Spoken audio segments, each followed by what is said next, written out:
Salve amici. Oggi annunceremo il vecchissimo treno Eurocity, da Milano Centrale a Lyon-Perrache.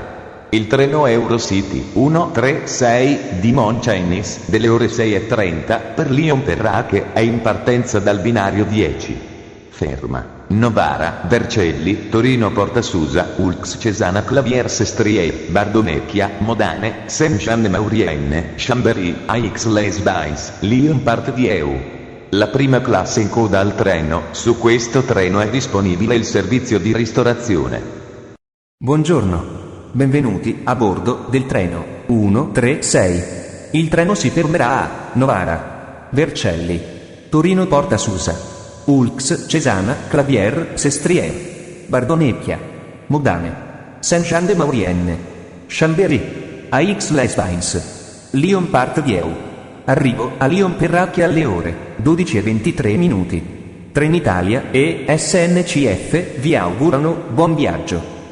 Bienvenue à bord de le train Eurocity 136 de Milan Centrale à Lyon-Perrache. Le train s'arrêtera à Novara, Versailles, Turin Portasusa, Ulx Cesana Clavier Sestriere, Bardonecchia, Modane, Saint-Jean-de-Maurienne, Chambéry Chalaiseau, Aix-les-Bains, Lyon-Part-Dieu. Arrivé à Lyon-Perrache à 12h23, Trenitalia et SNCF vous souhaitent un agréable voyage.